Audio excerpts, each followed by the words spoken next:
what God has done through the different guests that we've been having.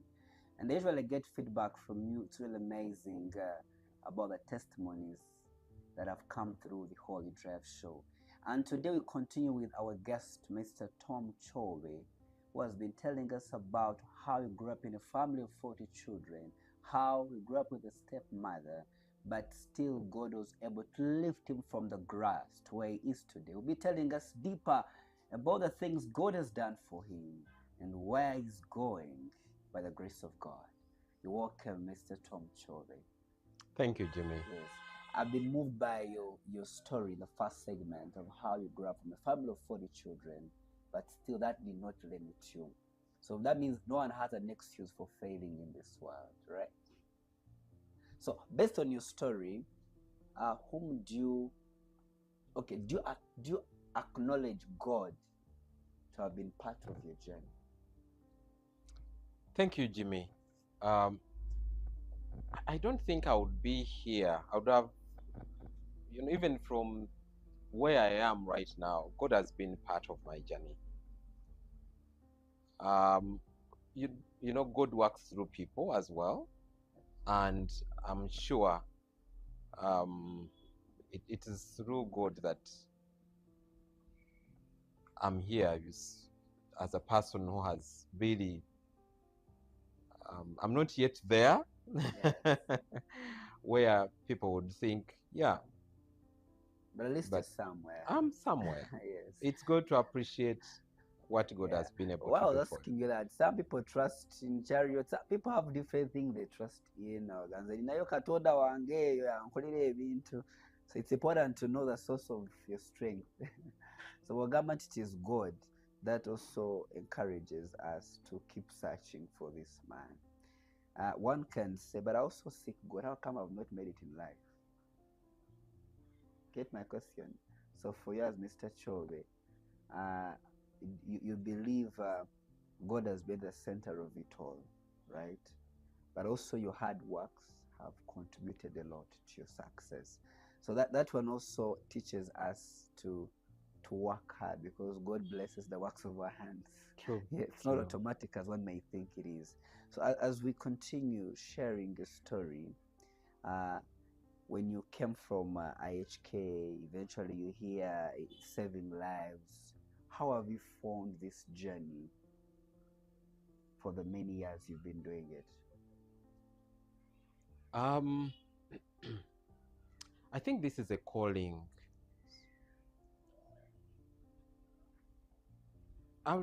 Jimmy, I'll take you back a bit.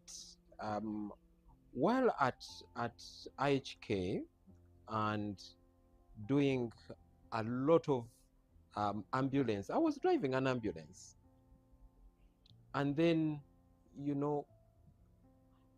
I would do something, but I would yearn for more. So I decided to go back to school. The little money I would get, just to go back to school to empower myself. But there's also some things that I've wanted to do and I have tried, or I would say I've tried. During that time, we used to pick blood from Nakasero, having to work in a hospital. And most at times, there would not be blood in Nakasero, in the blood bank, for some blood groups.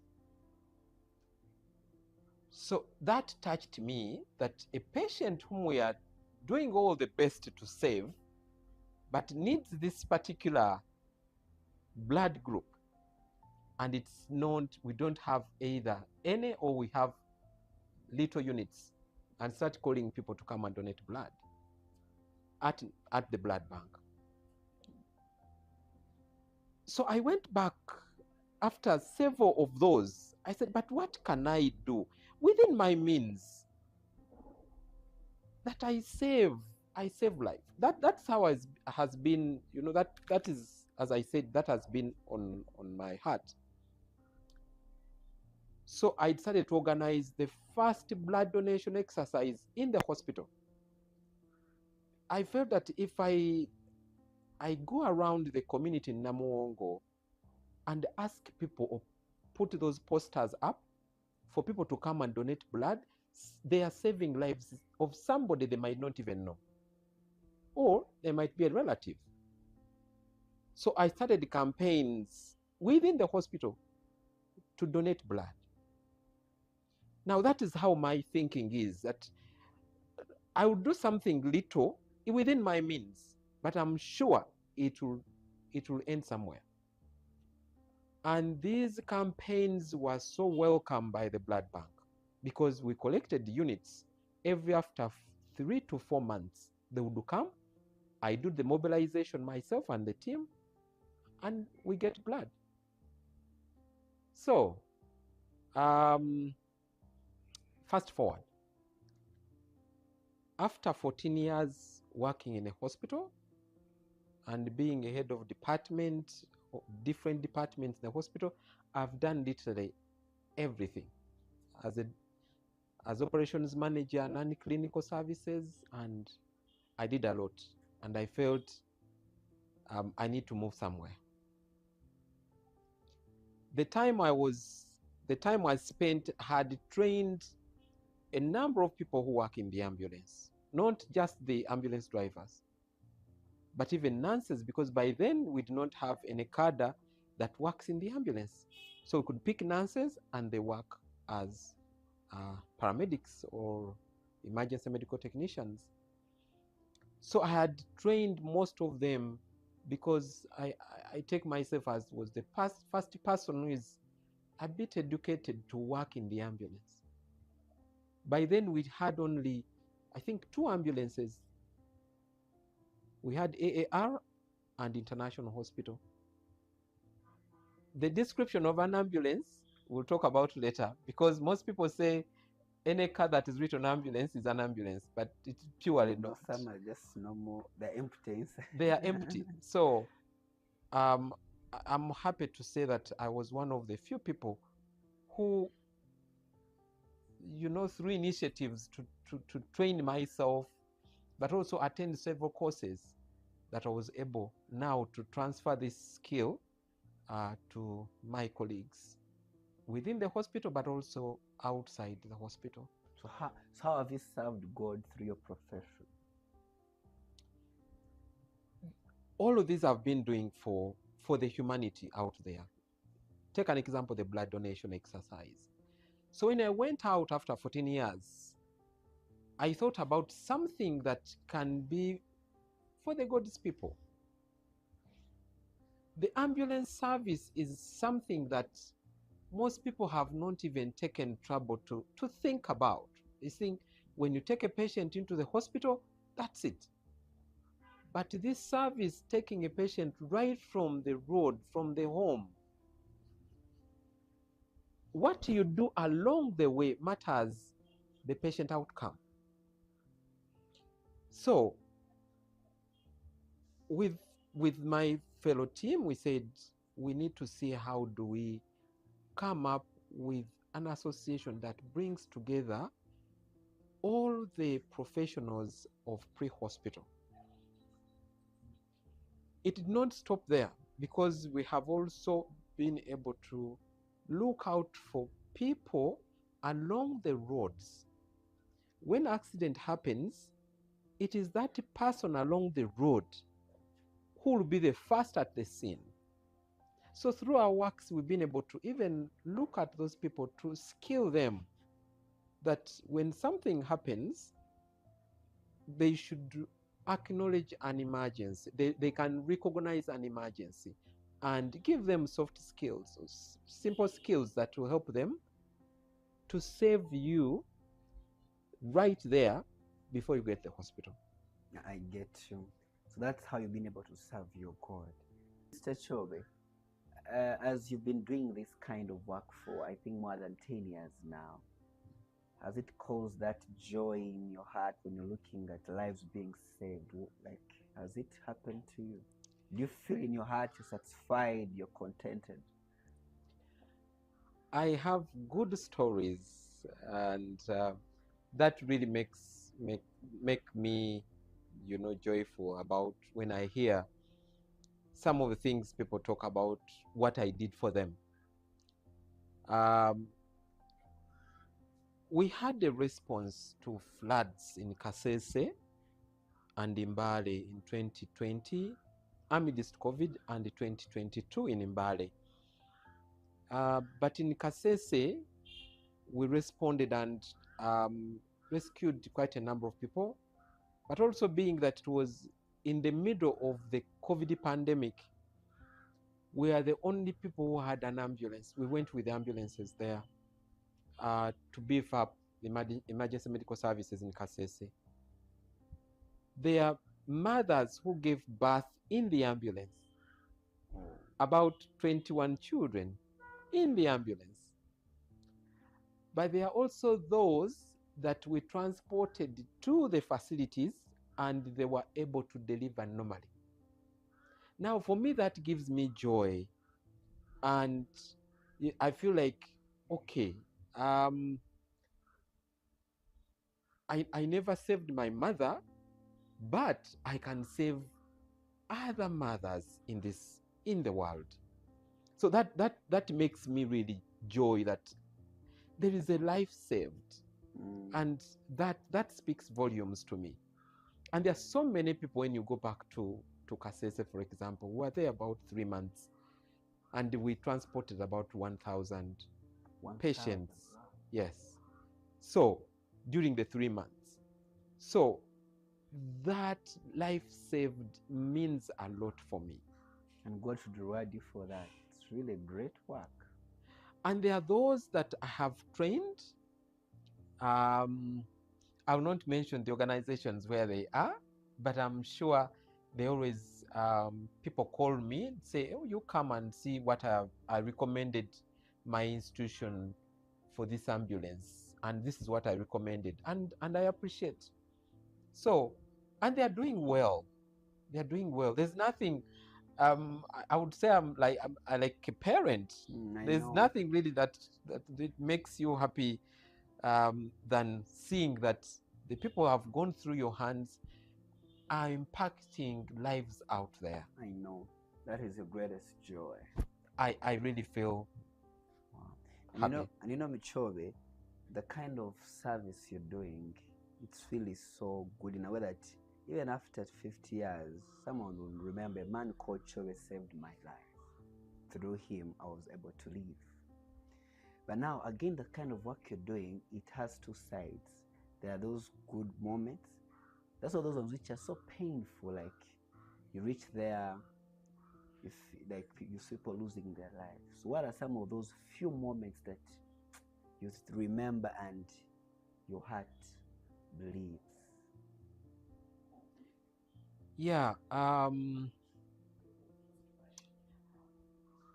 There is one incident where an ambulance was carrying a patient from Kasese in 2021. There was a nurse, our colleague. There was also a patient and other relatives in the car. And this ambulance caught fire. And we lost both the patient, the caretaker, and the nurse who was providing care.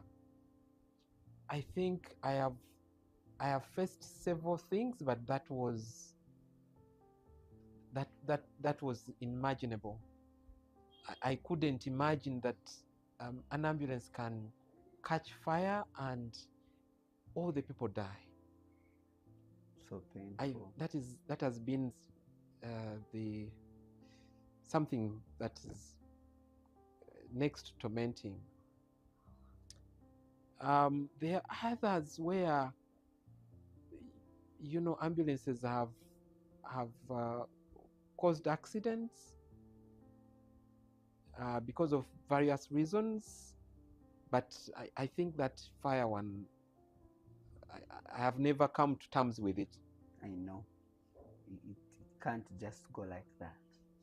Unfortunately, we have never received a report of really what happened because when you get a report, it helps you now to mitigate future instances like that.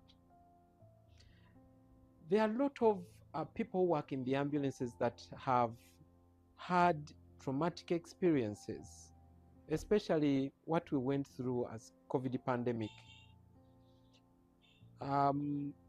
We have not, as an institution, set up a mental health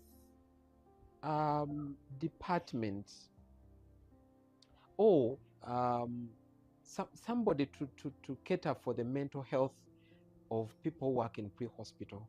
And that is something that we need as an institution. But also the training for people working in the hospital. We only have South Africa, which has an ambulance college, and I think North Africa. So in Eastern Central Africa, we do not have any accredited institution to train people who work, specifically who work in the ambulance. And that's a skill that we are missing out, much as we are doing as association with Ministry of Health and other partners. But I feel there is still a gap to have people who work in the ambulance trained. We have a flying school, Soroti Flying School and other flying schools now, but we also have, we are looking forward to your support, to each one of you that can come and support us, get land and build. This is for Uganda. It's for you and me to see that we can save lives. Thank you. Wow. I pray God answers your prayer. What are some of the things that, I know God has done many things for you. What are those few things that God has done for you that give you a reason to worship Him every day? God gave me a beautiful wife. Wow, so beautiful. I didn't expect that. God gave me my beautiful wife, Hilda. Hello, Hilda. Yes. Hi, and yeah, two beautiful girls and a boy. These have been a supporting. They have provided a supporting role to what I do, because it's not easy to run an institution with a new institution that you have to explain how we are impacting society and how do we find space that we can actually skill more people. Yes, my family has been there in all this, the thin and thick of this life. So your family has played a very significant role, and you feel that is one thing that God has given you that gives you a reason to worship Him every day. I've also I'm serving in church, so that also been a supportive structure. We have a family as marrieds. I belong to the marrieds group of Chanja, and my church, Chigowa Parish, St. Andrea Kagwa Chigowa Parish, has been there, and we are, as a family, supporting one another. Yeah, all of those are imaginable things that bring us together, such that we serve God and humanity through what we do. Well, that's amazing. Let's wind up the show, Mr. Chove Tom. You've served God, you've served this nation, you've saved very many lives. But how would you want this world to celebrate you someday when you're gone? Wow. Did I you have think it's a another hard question? that is one thing that I will ask my guests, and everyone first pauses a bit. Yeah. How do you want this world to remember you? Wow. Yeah. And one time we'll be gone for Of sure. course, life is on a lease. It's true, You know? true. Yes, Who gave it to us will definitely take it yes, at one yeah. moment. So you run, call your race, and another one also picks up from there. Yes. I if whoa, whoa, whoa, whoa, whoa, whoa, whoa. It's a tough question. Definitely. But I'm thinking that if Uganda has a facility that trains people who work in the ambulance or ambulance professionals, as the word suggests, I'll have nothing to ask for God. If we have people that are able to be trained and this skill is the skill that people get are able to save more lives, I think that's what I ask God for. That is your prayer.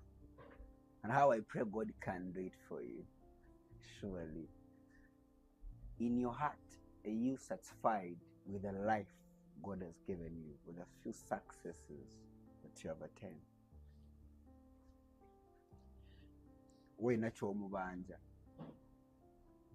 Ampadde byampadde, but we are still, on the track. Yes, yes, He yes. could still bless me. I have with open hands. It's okay. I would receive. So yeah, God has really blessed me and my family. Yeah, but yeah, if there's something that you would wish to add on me, I welcome it. When you ask, he'll give it to you, definitely. Thank you. He should. You're such a jolly man, and I know you're such a great father, I believe, because you mentioned it that you're a family man. I pray that God can add you many years to achieve the many dreams together with your family.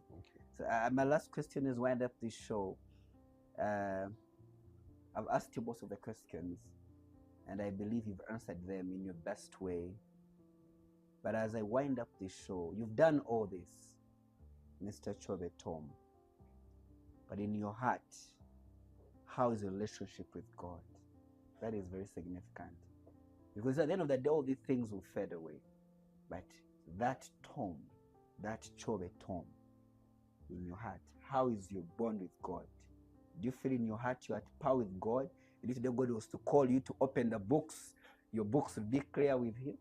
I think you prepared a tougher question at the end. Yeah, you keep the best for last. Yes. Yes. Yeah. It's hard to judge yourself. I'm sure there is. I think this is also, there is a verse that talks about they will be judged by their deeds. Yes. And every man shall appear before the Creator. Exactly. So surely, I'll be happy to serve God in any other capacity that it's available. But I feel I feel I've done your part. I've done my part and your best. And my best. That is so beautiful. You can give us your last remarks. Yeah, thank you so much for having me this today. I'm grateful. I thank Jimmy. I thank Godwin. I thank UBC for this opportunity to look out for some of us. As a way of informing people of what we do, we have organized an EMS symposium and expo together with Makerere University School of Public Health, Triad, and it's going to be next month on between 7th and 8th at Makerere School of Public Health Auditorium. So we welcome people to see and come and see what we've done and give us your views on what needs to be done in as far as emergency medical services is concerned. You're all welcome. Yeah, thank you so much, Mr. Chobe Tom, for the amazing time we've had together.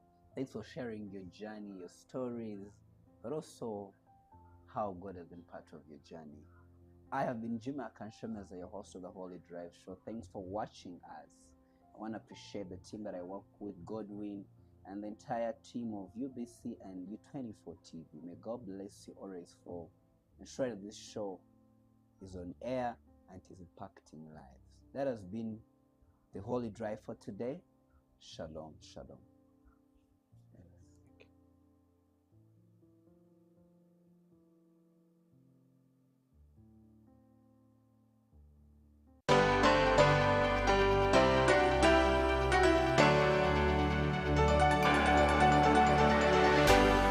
UBC, inspiring Uganda.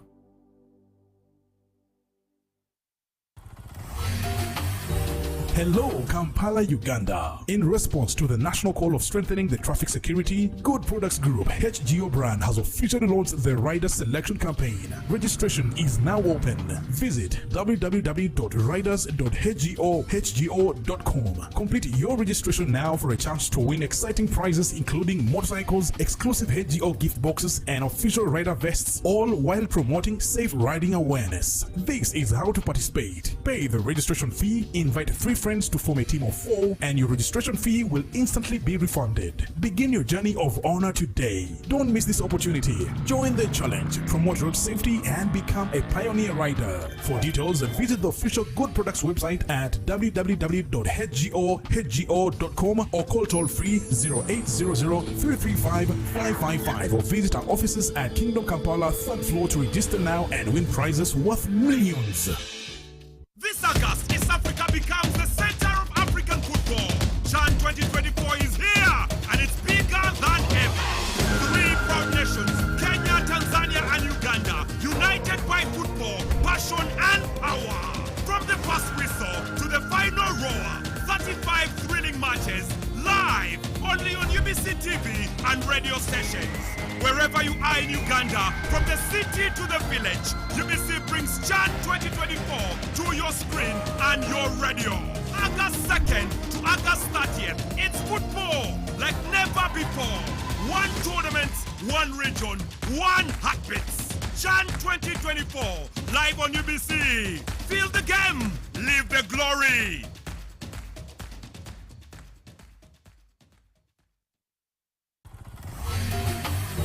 Hello, Kampala, Uganda. In response to the national call of strengthening the traffic security, Good Products Group HGO brand has officially launched the Rider Selection Campaign. Registration is now open. Visit www